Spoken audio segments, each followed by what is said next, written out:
Ende Januar startete ich aus dem Eising Frankfurt Richtung Kanarische Inseln, wo ich über ein Jahrzehnt lebte.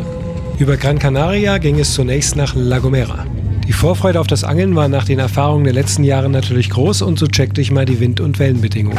Für die gesamte Urlaubszeit die Wellenhöhen und Längen im tiefroten Bereich. Angeln von der offenen Küste praktisch unmöglich. Eigentlich hätte ich wieder umdrehen können. Aber ich hatte Glück im Unglück und bin in den geschützten Hafen von Valle Gran Rey eingeladen worden, wo ich Kajaks testen wollte. Mein ungarischer Vermieter holte mich vom Flughafen ab. Ja, die Kanarischen Inseln sind schon so ihre eigene Welt. Und hier auf La Gomera, selbst in dem Touristendorf Valle Gran Rey, scheint die Zeit stehen geblieben zu sein. Überall riecht es nach Gras und die Farben leuchten. Und viele Leute sehen so aus, als wären sie von Woodstock übrig geblieben.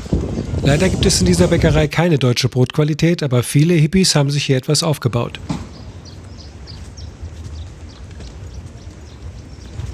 Das wilde Campen wird hier toleriert, an vielen Wohnmobilen sieht man deutsche Kennzeichen.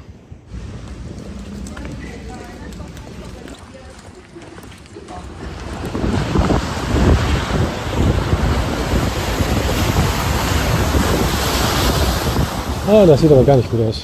Full House. Ah, das ist leider aber auch an vielen anderen Spots auf den Kanaren so. Wenn auch diese Mole, die ich eigentlich meiden wollte, meist überfüllt ist, so bekam ich doch einige Informationen bzw. eine weitere Hiobsbotschaft. Seit Wochen ist hier eine Beißflaute. Ein Angler war 5 Wochen hier und kannte den Spot und hat einen Barracuda gefangen. Naja, dann wird das eben ein Testurlaub für Köder und Material.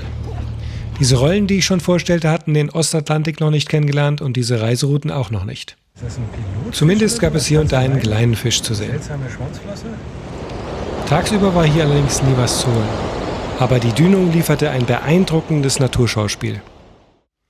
Gegen Abend spitzte sich die Brandungssituation weiter zu. Der Hafen, normalerweise eine Plörre, jetzt ein richtiges Wellenbad. Der Canario sagt aber: Mal estado de mar, buena pesca. Ja. Hey, erster brauchbarer Fisch. Das heißt so viel wie schwere See, erfolgreiches Angeln. Barracuda wahrscheinlich, ja? Auch wenn man mir es emotional nicht anmerkt, ich war schon erleichtert, dass ich so schnell entschneidert wurde. Irgendwas Kleines, was kann das sein? Mini-Barracuda oder was?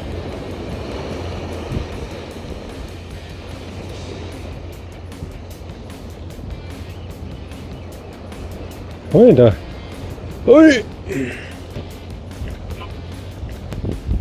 Den kann man rausheben. Das ist übrigens die leichte 80-Gramm-Version der Reiseroute. Keine Bedenken oder Probleme beim Liften größerer Fische. Der kommt trotzdem in die Pfanne. 3 Monate hatte ich keinen frischen Fisch gegessen, jetzt wurde es aber allerhöchste Zeit. Ich montierte meinen Needlestick, vielleicht geht ja noch einer.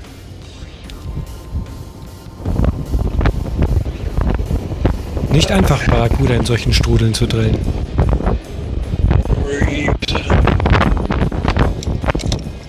Der nächste, bisschen größer.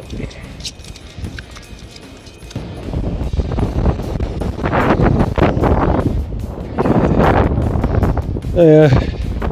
Während ich in tosender Brandung ein Barracuda-Massaker verübte, hatte sich dessen ungerührt ein alter Mann hinten in die Urinecke gesetzt, um im Wind ein Buch zu lesen. Seltsame Leute hier. Da mein Needlestick ja noch den ganzen Urlaub halten sollte, setzte ich einen anderen Köder ein. Einen Wobbler, der später noch einen besseren Fang liefern wird. Tagsüber ging ich nur noch selten angeln. Es war kaum Fisch zu sehen und gefangen wurde nichts. Ich entspannte mich im Apartment und ging nur abends los, wenn der Barracuda erwacht.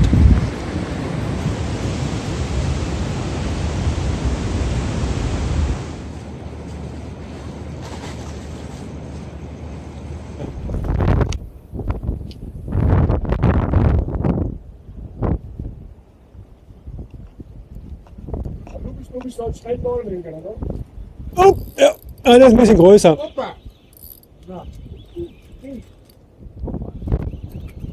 Könnte sogar sein, dass ich einen Gaff brauche. Mal gucken. Wenn man nur Fische in dieser Größe erwarten kann, empfiehlt sich wirklich diese leichte Reisekombo. 80 Gramm Rute, 6000er Rolle, zusammen kaum über 500 Gramm. Bisschen größer dürfte er sein als der. Oder? Nee, auch nicht viel. Lass mal, den hebe ich raus. Vorsicht, du musst auf die andere Seite gehen. Nein, nein.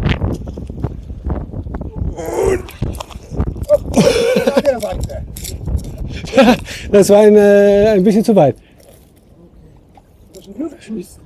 Ich habe fast drüber geschmissen. Vielleicht knapp 70. Ne? Tatsächlich hatte er sogar 73 und der kleinste 63. Also leicht unterdurchschnittliche Barracuda, aber besser als nichts. Mit einem Guiding-Gast fuhr ich an einen anderen Hafen, der weniger frequentiert ist. Needlestick, Abenddämmerung, da ist selbst unter solchen Bedingungen der Barracuda fast garantiert. Hey! Kleiner Barracuda! Kleiner! Nee.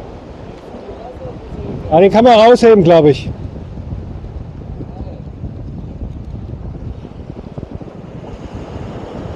Ah, scheiße. Ich will bloß wissen, wo er ist. Da ist er. Scheiße, abgerissen. Ah! Auch da hat mir die raue See einen Strich durch die Rechnung gemacht. Am nächsten Tag bei etwas ruhigerer See fuhr mein Vermieter mit mir an einige interessante Spots im Nordwesten.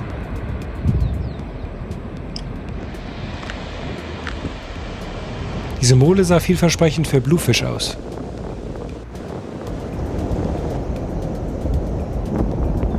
Aber nach kurzer Zeit musste ich abbrechen.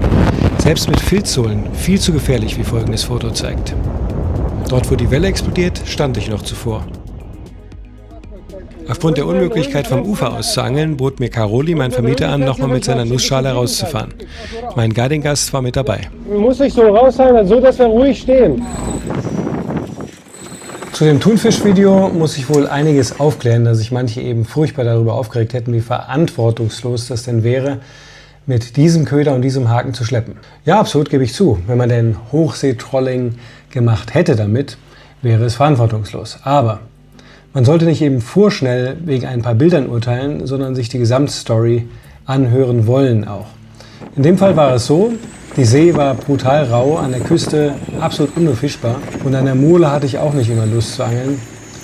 Und so lud mich halt mein Vermieter ein, noch mitzukommen auf sein kleines Bötchen, vielleicht 5 Meter Bötchen, dass wir an der Küste entlang schipperten und eben an einer geschützten Stelle angeln. Auf dem Weg dahin, ich hatte gerade mal so meinen Needlestick rausgeworfen und ein bisschen dran gezupft, meinte er, hier, das ist mein Lieblingsschleppköder, mach den noch mal drauf, damit habe ich schon Barracudas und Bonitos gefangen und auch einen Bluefish. Und da dachte ich mir, naja, also der Köder sah mir eher nach Süßwasser aus und die Haken auch. Da dachte ich, komm, was soll schon passieren? 100 Meter von der Küste entfernt, eben die genannten Fischarten, Bonito wäre schön gewesen. Ja, und dann schleppten wir zu dem Felsen hin, um den Felsen herum, ca. 50 Meter Abstand vom Ufer und da knallte es in die Rute. Also es hat nichts mit Hochseeangeln zu tun gehabt oder bewusst irgendwie versucht auf Tuna zu angeln, sondern es war ein reiner Unfall, den weder Tier noch Mensch wirklich beurteilen können. So passiert es halt manchmal im Leben.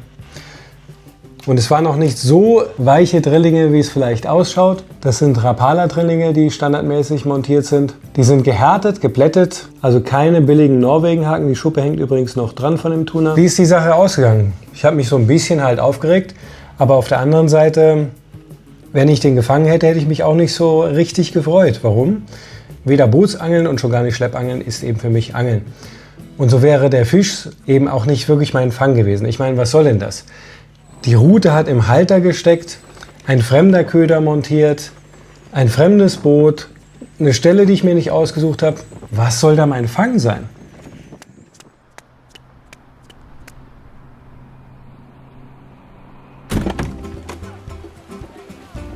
Der einzige von 14 Tagen, an dem es See erlaubte, das Kajak zu testen. Ein robustes, seetaugliches Sit-on-Top-Tandem-Kajak. Antrieb mit Elektromotor, powered durch 120 Ampere-Stunden Lithiumbatterie. 2 aufblasbare Stabilisatoren verhindern das Umkippen. Ja, jetzt loslassen. Guck mal, das ist hier jetzt grün. Geschwindigkeit, Lenkung und Richtung wird mit einer Fernbedienung gesteuert. Im Notfall kann man natürlich auf manuell umschalten. So, wie war das? Auf Plus? Warte mal, soll ich anhalten? Nach einer kurzen Eingewöhnungszeit funktioniert das Manövrieren problemlos. Also ich glaube, wir gucken uns mal die Außenseite von der Mole an. Soll ich einen Gaff holen? Eigentlich ein schöner, entspannter Nachmittag auf dem Lustiges Kai. Angelspiel. Aber bei der Hafeneinfahrt passierte das, was ich schon in einem längeren Video thematisierte. Unbedingt anschauen und an all diejenigen, die den Werfer noch verteidigen wollen und womöglich einfach zu blöd sind, den Sachverhalt zu verstehen und solche dummen Handlungen selber in Erwägung ziehen. Es handelt sich um eine Hafenmole, die die sichere Einfahrt von Wasserfahrzeugen gewähren soll. Angeln ist dort ohnehin nur geduldet. Bedankt euch also beim Getroffenen, der nicht zur Guardia Civil gehen wollte. Ansonsten wäre durch diesen Vorfall womöglich für immer das Angeln auf der Mole gesperrt worden. Mit einem Guiding-Gast und seinem Hund spürte ich neue Angelspots auf. Wir fanden einige alte, menschenverlassene Molen, auf denen das Angeln möglich war bei der Brandung. Entgegen aller Nichtfangmeldungen hatte ich fast jeden Tag mindestens einen Barracuda gefangen. Eine andere Fischart, auch auf dem Teller, wäre schön. Ja. Hier suchte ich mit Jigs und Gummifischen nach bodennahen Räubern. Einige Bisse hatte ich schon, es blieb aber nichts hängen an dem Einzelhaken. Vermutlich Eidechsenfische. Haha, krass. Der Hund hatte als zweiter angeschlagen, Fish on. Ja, ich glaube, da brauchen wir einen Gaff für. Ein guter Fisch hatte den Köder in der Tiefe genommen. Was mag es wohl sein? Amberjack?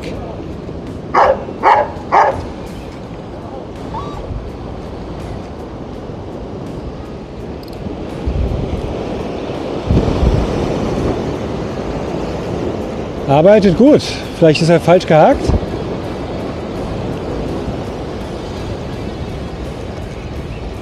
du ihn schon mal gesehen? Nee. Aber klein ist der Fisch nicht. Also würde mich wundern, wenn er unter 2 Kilo hat.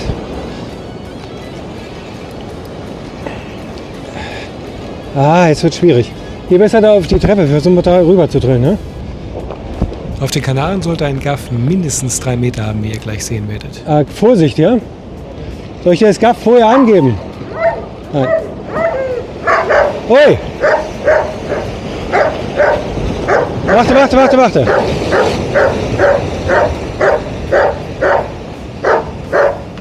Nicht in die Schnur.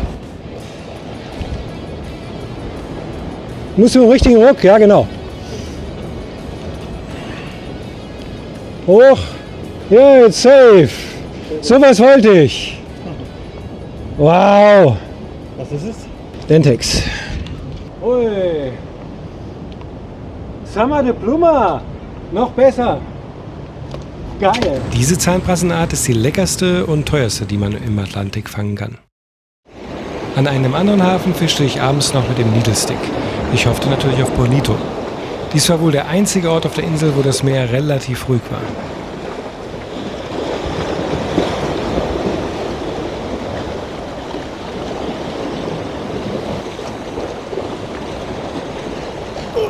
Ja, einen haben wir schon.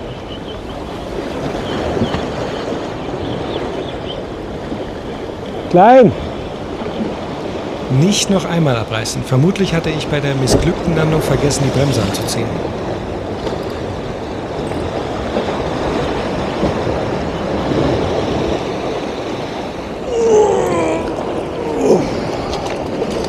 Ah, verdammt.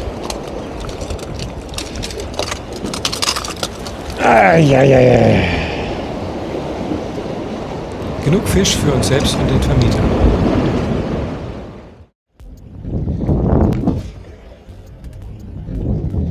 Nachts sahen wir viele Räuber an der Oberfläche jagen.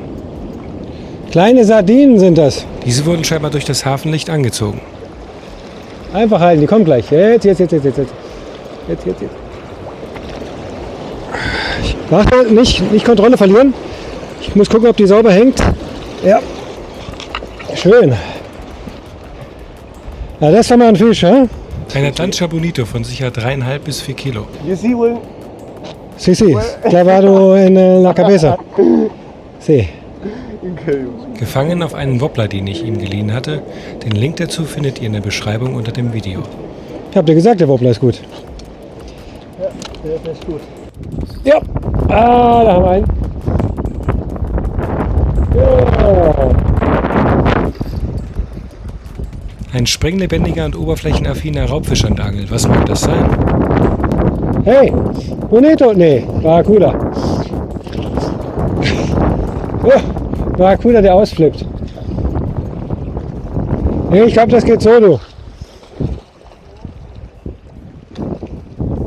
Und... Oh.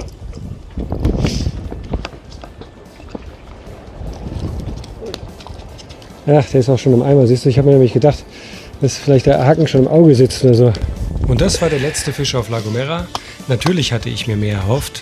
Allerdings konnte ich froh sein, überhaupt etwas gefangen zu haben, im Gegensatz zu vielen anderen Anglern.